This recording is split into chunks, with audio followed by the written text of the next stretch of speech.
स्वागत है आपका हिंदी स्टोरीज वर्स चैनल पर, जहां हर कहानी सच्चाई डर के बीच की वो रेखा मिटा देती है जिसे हम पार नहीं करना चाहते। चलिए शुरू करते हैं इस कहानी को। बहुत समय पहले धरती से बहुत दूर, बादलों की ऊंचाइयों से भी परे एक अद्भुत दुनिया बसती थी। परियों की दुनिया, जिसे नूर तारा कहा जाता था। यह दुनिया सितारों की चमक से बनी थी, जहां फूल गाते थे, पेड़ बातें करते थे और हवा में संगीत तैरता था। वहां के हर कोने में जादू था और हर सुबह एक नई कहानी लेकर आती थी। इस दुनिया की सबसे खास बात थी वहां की रानी एलोरिया, जो न केवल सुंदर थी बल्कि दिल से भी उतनी ही दयालु। उसकी परियों की सेना में हर रंग, हर रूप की परियां थीं। कुछ पानी की थीं, कुछ अग्नि की, कुछ वनों की और कुछ सपनों की। लेकिन इस जादुई दुनिया में सब कुछ हमेशा शांत नहीं था।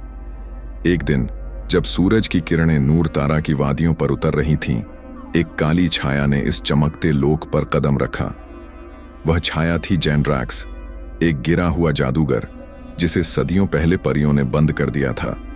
लेकिन अब वह वापस आ गया था और इस बार उसका इरादा सिर्फ नूर तारा को नष्ट करना नहीं था, बल्कि रानी एलोरिया की आत्मा को भी कैद में लेना था, ताकि वह परियों की शक्ति को अपने अधीन कर सके।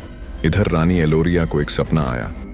उसने सपने में एक आम इंसान लड़की को देखा, आर्या। वह धरती की थी, लेकिन उसकी आंखों में एक अनोखी रोशनी थी। ऐसा लगा जैसे उसकी किस्मत किसी जादुई लड़ाई से जुड़ी हो। रानी एलोरिया जान गई कि नूर तारा को बचाने के लिए अब एक इंसान की जरूरत होगी। और तभी एक निर्णय लिया गया। आर्या को परीलोक बुलाया जाएगा। धरती पर एक छोटे से गांव में, जहां खेतों में सरसों की महक और पहाड़ों की हवा हर सुबह को ताजा बना देती थी, रहती थी एक 16 साल की लड़की, आर्या। वह आम थी, पर उसकी सोच असामान्य थी। वह चांद को देखकर बातें करती थी, फूलों को छूकर मुस्कुराती थी और जब हवा चलती थी तो लगता जैसे वह उसे पुकार रही हो। उसका मन अक्सर कहीं और भटकता, किसी अनदेखी दुनिया की ओर। वह सपने देखती थी जहां वह उड़ रही होती थी, जहां वह किसी चमकते हुए महल में रेशमी पंखों वाली परियों के साथ नाचती थी। लेकिन इन सपनों को वह बस कल्पना मानती थी, जब तक कि वह रात नहीं आई। उस रात आसमान बहुत साफ था, चांद पूरी चमक में था और तारे एक गुप्त भाषा में कुछ कह रहे थे। जैसे ही आर्या अपने कमरे में सोने गई, उसकी खिड़की से एक सुनहरी रोशनी अंदर आई। ये कोई सामान्य रोशनी नहीं थी, ये एक जादुई तितली थी, जिसकी पंखों पर चमकते अक्षर थे। तितली ने आर्या के चारों ओर गोल गोल चक्कर लगाए और हवा में लिखा, नूर तारा तुम्हें बुला रहा है। आर्या स्तब्ध रह गई। इससे पहले कि वह कुछ समझ पाती, वह तितली उसके माथे को छू गई। अगले ही पल जैसे समय थम गया, उसके पैरों के नीचे जमीन गायब हो गई और वह एक रंगीन तूफान में डूब गई। जब उसकी आंखें खुलीं, वह एक नई दुनिया में थी। आर्या के सामने फैली थी एक अद्भुत भूमि, नीले पेड़, गुलाबी घास और हवा में तैरती झीलें। चारों ओर परियां उड़ रही थीं। कुछ के पंख तितलियों जैसे थे, कुछ के बादलों जैसे। परियां उसके इर्द गिर्द जमा हो गईं और मधुर स्वर में गाने लगीं। स्वागत है नूर तारा में, धरा की बेटी आर्या। रानी एलोरिया स्वर्ण जड़ित सिंहासन पर बैठी थीं। उन्होंने आर्या को देखकर मुस्कुराया और जैसे ही उनकी आंखें मिलीं, एक चमकदार पुल बन गया। दोनों के बीच एक मानसिक जुड़ाव हो गया। तुम ही वह हो, रानी ने कहा, जिसे नूर तारा की नियति ने चुना है। हमारी दुनिया संकट में है और तुम्हारे भीतर है वह जादू जो इस अंधेरे को मिटा सकता है। आर्या ने हिचकते हुए पूछा, पर मैं तो एक सामान्य लड़की हूं, मुझे जादू नहीं आता। रानी मुस्कुराई, हर आत्मा में जादू होता है, बस उसे पहचानना होता है। नूर तारा की सीमा के पार एक काली घाटी थी, घोर छाया। वहां सूरज की किरणें भी पहुंचने से डरती थीं और वहीं पत्थरों के भीतर बनी एक अंधेरी गुफा में बैठा था वह जेंड्रैक्स, काले जादू का स्वामी। उसकी आंखें आग जैसी लाल थीं और उसकी सांसें जहरीले धुएं जैसी। उसे अब पता चल चुका था कि रानी एलोरिया ने एक मनुष्य लड़की को परीलोक बुला लिया है। उसका चेहरा क्रोध से तमतमा उठा। इंसान, एक साधारण मानव मेरी ताकत को चुनौती देगा? उसने अपनी छड़ी जमीन पर मारी और गुफा की दीवारें कांप उठीं। लेकिन जेंड्रैक्स मूर्ख नहीं था। वह जानता था कि परियों की शक्ति एकजुट हो जाए तो उसका जादू भी हार सकता है। इसलिए उसने एक योजना बनाई, मनमाया, एक छाया परियों की सेना तैयार करने की योजना, जो परियों के भीतर डर बोकर उन्हें एक दूसरे के खिलाफ कर देगी। वह सबसे पहले पहुंचा मायावन, जहां की परियां सपनों की रक्षा करती थीं। वहां उसकी छाया ने बीज डाला, भय का बीज, और देखते ही देखते उस वन की परियां भ्रमित होने लगीं। वे रानी एलोरिया को दुश्मन समझने लगीं। जेंड्रैक्स मुस्कुराया, क्योंकि उसकी चाल शुरू हो चुकी थी। इधर रानी एलोरिया ने आर्या को नूर तारा के पुराने ज्ञान से अवगत कराने के लिए उसे एक अलौकिक पुस्तकालय में भेजा, चंद्रपंखी ग्रंथालय, जहां हर पुस्तक जादू से जीती थी। वहां की देखभाल करती थीं परी सिल्वारा, जिनकी आवाज हवा से भी मधुर थी। सिल्वारा ने कहा, हर परी, हर आत्मा एक तत्व से जुड़ी होती है, जल, अग्नि, वायु या पृथ्वी। पर कुछ बिरले होते हैं जो इन चारों से ऊपर होते हैं। वे होते हैं संयोजन जीवी। आर्या ने पूछा, क्या मैं भी ऐसा ही कुछ हूं? सिल्वारा मुस्कुरा दी, यह तो तुम्हारी आत्मा ही बताएगी, लेकिन आज तुम्हें पहली परीक्षा देनी होगी। आर्या को एक जल विहीन झील में भेजा गया। वहां उसे एक सूखी आत्मा मिली, एक प्यासा साया जो सदियों से जल की प्रतीक्षा कर रहा था। उसे जीवन देने के लिए आर्या को अपने भीतर से शक्ति निकालनी थी, लेकिन वह डरी हुई थी। वह झील के पास बैठ गई और अपनी आंखें मूंद लीं। उसने अपनी मां की आवाज सुनी, जिसने हमेशा कहा था, बेटी, तू जो चाहे कर सकती है, बस खुद पर भरोसा रख। और तभी उसकी हथेलियों से एक हल्की नीली रोशनी निकली। झील में हलचल हुई, पानी की एक पतली धारा उभरी और उस आत्मा को जीवन मिल गया। सिल्वारा ने दूर से देखा और बोली, तुमने पहला तत्व जगा लिया, जल। अब आर्या की यात्रा तेज होने वाली थी। नूर तारा के पूर्वी किनारे पर फैला था एक विशाल और रहस्यमय जंगल, भ्रमवाटिका। यह जंगल हर उस व्यक्ति को खो देता था जो सत्य और विश्वास से भटकता। कहा जाता था, वहां पेड़ चलते हैं, रास्ते बदलते हैं और हवा कानों में झूठ फुसफुसाती है। रानी एलोरिया ने आर्या को वहां भेजा, अगली परीक्षा के लिए। तुम्हें वहां जाना होगा और सत्य दर्पण लाना होगा, एलोरिया ने कहा। यह दर्पण तुम्हें खुद का सच्चा रूप दिखाएगा, लेकिन उससे पहले तुम्हें अपने डर, क्रोध और भ्रम का सामना करना होगा। आर्या ने साहस से कदम रखा और चलते चलते वह जंगल में दाखिल हो गई। भ्रमवाटिका में घुसते ही उसे आवाजें सुनाई देने लगीं, माँ की, पिताजी की, पुराने दोस्तों की। कुछ कह रहे थे, तू नाकाम रहेगी, तू परियों की नहीं, इंसानों की है, तू बस एक सपना देख रही है। आर्या की आंखों में आंसू आ गए, उसका मन डगमगाया, उसके आगे की पगडंडी धुंधली होने लगी। तभी एक नन्ही परी प्रकट हुई, निवी। मत सुनो इन आवाजों को, निवी ने कहा, ये तुम्हारे डर हैं, जेंड्रैक्स की परछाइयां हैं। याद रखो, जो खुद को जानता है उसे कोई भटका नहीं सकता। आर्या ने गहरी सांस ली, आंखें बंद की और मन ही मन दोहराया, मैं आर्या हूं, नूर तारा की रक्षक, मैं अपनी राह जानती हूं। तभी पेड़ स्थिर हो गए, हवा शांत हो गई और उसके सामने एक झील उभर आई। झील के बीचों बीच था सत्य दर्पण। आर्या ने जैसे ही उसमें झांका, उसने देखा अपने अंदर की दया, हिम्मत और वह आग जो किसी भी अंधे को रोशन कर सकती है। दर्पण ने चमकते हुए कहा, तुम दूसरा तत्व जागा चुकी हो, अग्नि। अब आर्या दो तत्वों की शक्ति पा चुकी थी, जल और अग्नि। लेकिन जेंड्रैक्स चुप नहीं बैठा। जेंड्रैक्स अब और इंतजार नहीं कर सकता था। दो तत्वों को जागृत कर चुकी आर्या उसके लिए एक खतरा बनती जा रही थी। वह जानता था कि अगर आर्या वायु और पृथ्वी के तत्वों को भी पा गई तो उसकी छाया सत्ता हमेशा के लिए समाप्त हो जाएगी। उसने अपने छाया जादू से एक नई शक्ति रची, छाया की आंधी। यह कोई साधारण तूफान नहीं था, इसमें नफरत, संदेह और अंधेरे की ताकतें शामिल थीं जो इंसान की आत्मा को तोड़ सकती थीं। उसने यह आंधी सीधी नूर तारा की ओर रवाना कर दी। इधर नूर तारा में सब कुछ शांत था।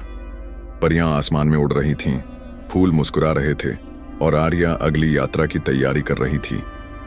तभी आसमान अचानक काला पड़ने लगा।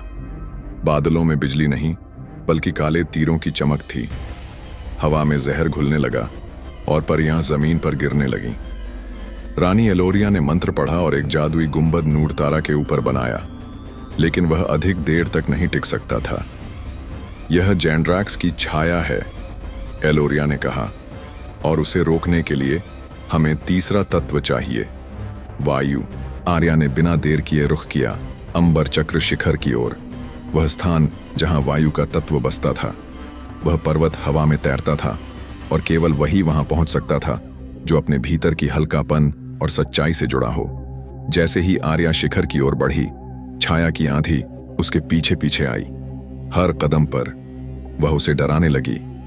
तू एक धोखा है, पर यहां तुझे छोड़ देंगी, तेरी कोई पहचान नहीं है। लेकिन आर्या ने अपने दिल पर हाथ रखा और कहा, मेरी पहचान मैं हूं, और यही सबसे बड़ी सच्चाई है। उसके शब्दों के साथ ही एक तेज रोशनी फूटी। हवा का रूप बनकर एक परी प्रकट हुई, वायलिन, वायु की रक्षक। उसने मुस्कुराकर कहा, तू पास हो चुकी है आर्या, तू अब वायु की शक्ति की अधिकारी है। अचानक आर्या के चारों ओर तेज हवा घूमने लगी। आंधी की दिशा बदल गई और जैंड्रैक्स की छाया वहां से हट गई। नूरतारा एक बार फिर सुरक्षित था, पर यह केवल एक अस्थायी जीत थी। अब तक आर्या 3 शक्तियां जागा चुकी थीं। 1 जल, 2 अग्नि, 3 वायु। अब बारी है अंतिम तत्व की, पृथ्वी, जो उसे उसके अतीत की सच्चाई, उसकी जड़ों और एक छुपे हुए रहस्य से रूबरू कराएगा। 3 तत्वों जल, अग्नि और वायु को जागृत करने के बाद आर्या के भीतर अब एक नई समझ, एक नई शक्ति और एक नई जिम्मेदारी जन्म ले चुकी थी। लेकिन वह जानती थी, अभी उसकी यात्रा अधूरी है। उसे अंतिम और सबसे गहरा तत्व पाना था, पृथ्वी। रानी एलोरिया ने उसे बुलाया और एक प्राचीन पत्तियों से भरे कक्ष में ले गई। वहां एक पुराना वृक्ष खड़ा था, जड़ वृक्ष, जो हजारों साल पुराना था और जिसे माना जाता था नूरतारा की आत्मा। रानी ने कहा, इस वृक्ष की जड़ों में वह शक्ति है जो तुम्हें तुम्हारा मूल दिखाएगी। लेकिन याद रखना, पृथ्वी की शक्ति केवल उसे मिलती है जो अपने अतीत को स्वीकार कर सके, चाहे वह कितना भी कठिन क्यों ना हो। आर्या ने जैसे ही वृक्ष को छुआ, जमीन कांप उठी और वह एक गहरी गुफा में गिर गई, अपनी आत्मा की गहराई में। उसने वहां देखा अपने बचपन की यादें, अपने माता पिता की चिंता, वह अकेलापन जो उसने कभी जाहिर नहीं किया था। फिर एक दृश्य उभरा। उसकी मां किसी परी से बात कर रही थी, और वह परी कोई और नहीं बल्कि रानी एलोरिया थी। आर्या चौंक गई। तभी एक रहस्यमय आवाज गूंजी, तू केवल मनुष्य नहीं है, तू आधी परी है, नूरतारा की खोई संतान। उसका मन हिल गया। उसे अब समझ आया कि उसे क्यों बार बार नूरतारा के सपने आते थे, क्यों परियों की भाषा उसे सहज लगती थी, और क्यों उसकी आत्मा हर तत्व को पहचान पा रही थी। उसी क्षण पृथ्वी का तत्व उसके चारों ओर फैल गया। उसकी हथेलियां मिट्टी में बदल गईं और उसमें से उग आए हरे रंग के प्रकाश फूल जो जीवन देते थे। जड़ वृक्ष गूंजा, अब तू पूरी है आर्या, चारों तत्वों की रक्षक। वही क्षण था जब पूरे नूरतारा में एक तेज झंकार फैली। सभी परियों को महसूस हुआ, आखिरी रक्षक जाग चुकी है। लेकिन दूर घोर छाया में जैंड्रैक्स हंस रहा था। अब असली युद्ध होगा, शक्ति बनाम छाया, सच्चाई बनाम डर। मैं उसकी आत्मा को तोड़ूंगा, चाहे इसके लिए मुझे नूरतारा को राख में क्यों न बदलना पड़े। पृथ्वी के तत्व को प्राप्त करने के बाद आर्या अब पहले से कहीं अधिक शक्तिशाली बन चुकी थी। उसके भीतर अब जल की शांति, अग्नि की ऊर्जा, वायु की चपलता और पृथ्वी की स्थिरता थी।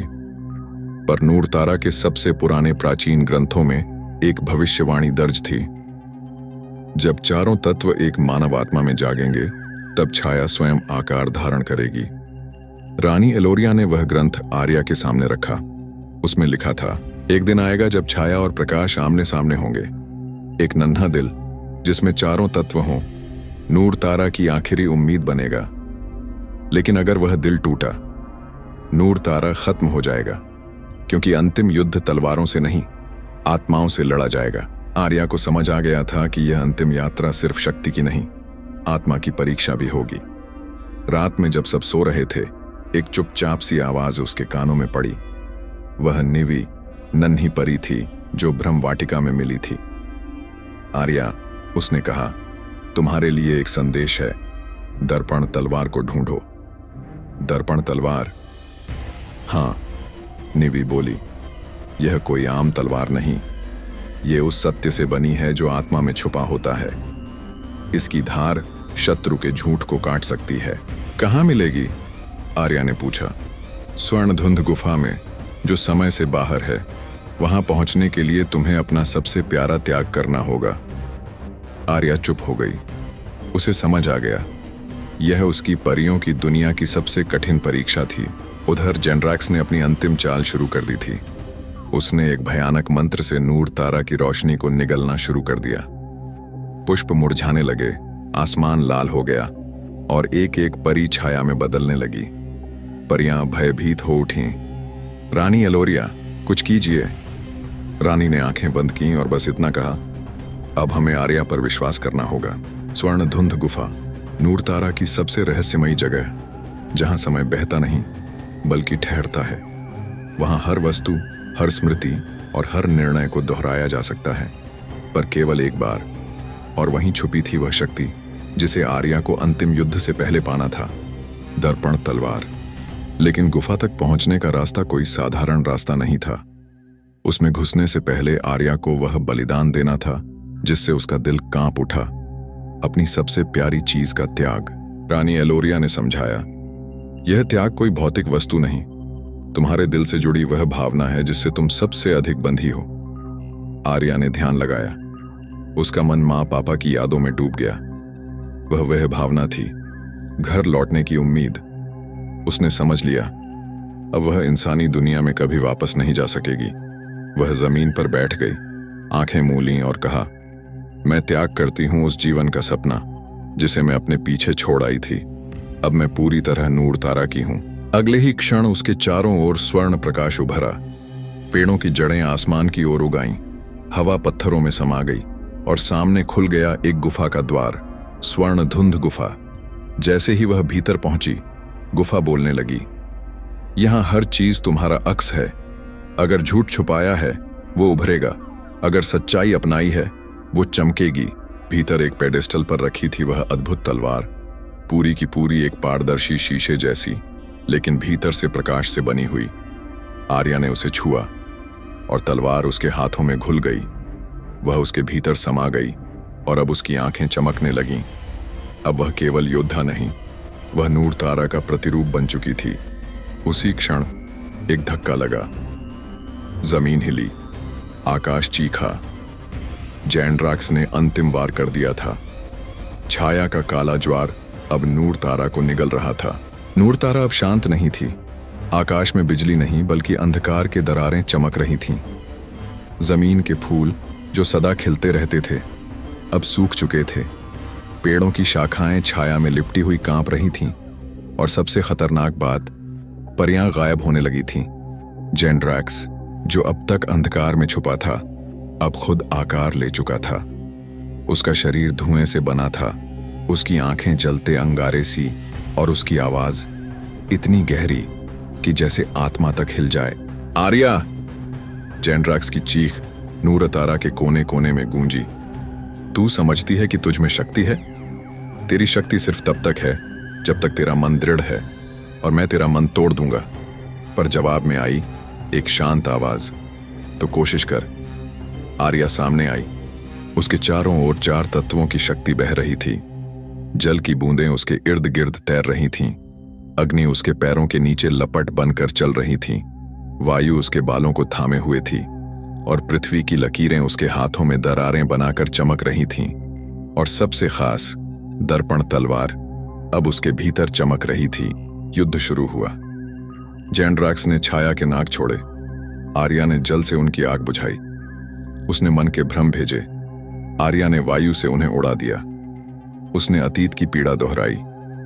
आर्या ने पृथ्वी की स्थिरता से उन्हें थामा। फिर उसने आर्या के पिता का रूप लिया और कहा, तू हमारी नहीं रही। आर्या की आंखों में आंसू आ गए, लेकिन वह कांपी नहीं।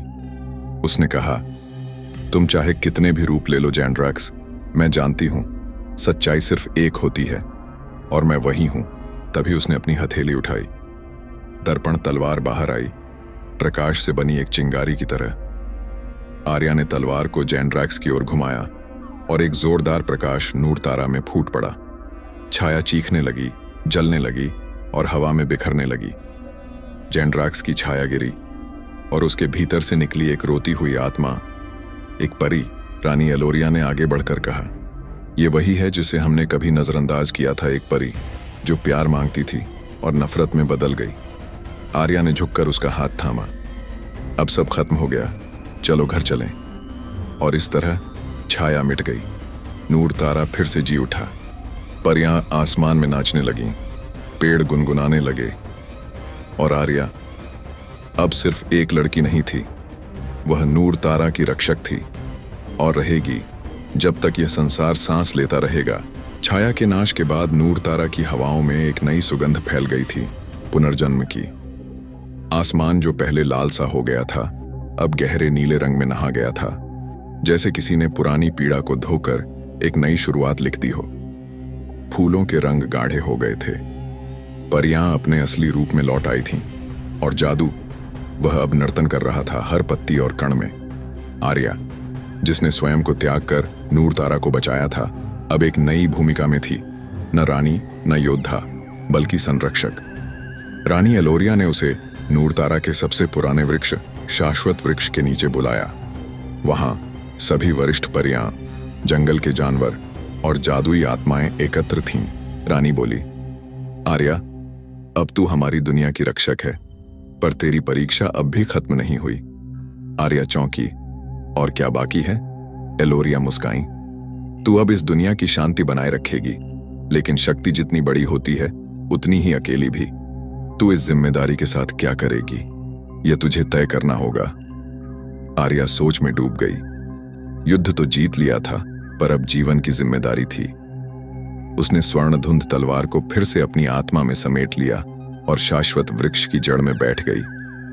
वहां उसे नजर आई एक नन्ही बच्ची, एक परी, जो ठीक उसी तरह घबराई हुई थी जैसे वह पहले दिन थी।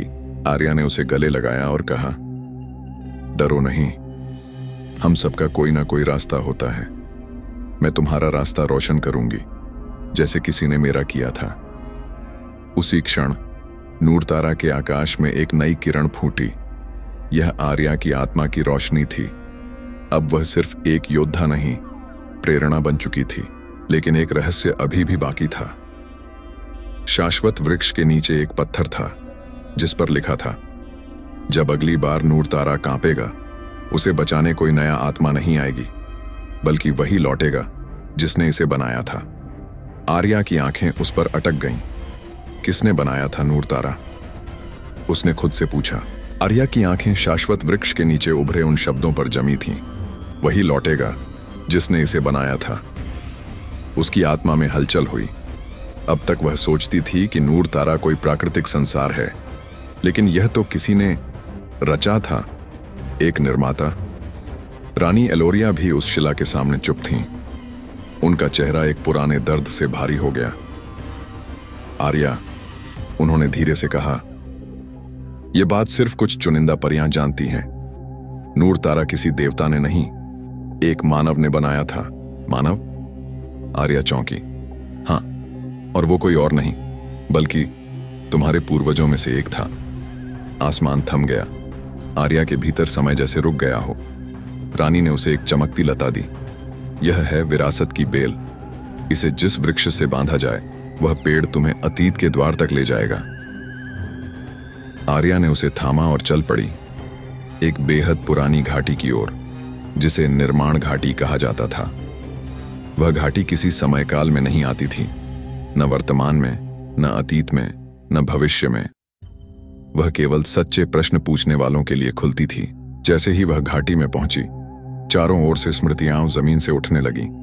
एक युवक जो जादू के रेखा चित्र बना रहा था, एक कलम जिससे पहाड़ बने, एक आंसू जिससे झील बनी।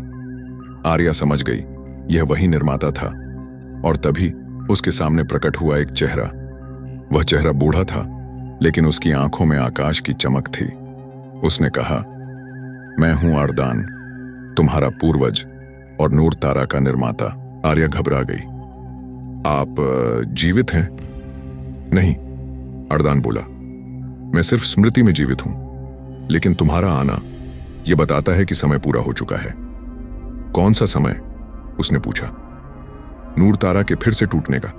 इस बार शत्रु बाहर से नहीं, भीतर से आएगा, और उसे हराने के लिए तुम्हें सिर्फ तलवार नहीं, अपने निर्माण को पहचानना होगा।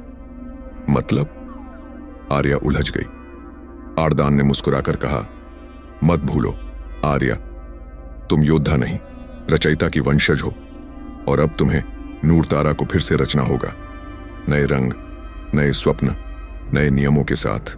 और वह गायब हो गया। आर्या अकेली रह गई, पर अब वह कमजोर नहीं थी।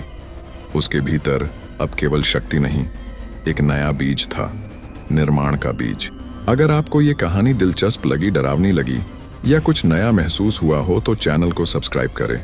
धन्यवाद आपका। फिर मिलेंगे एक नई कहानी के साथ।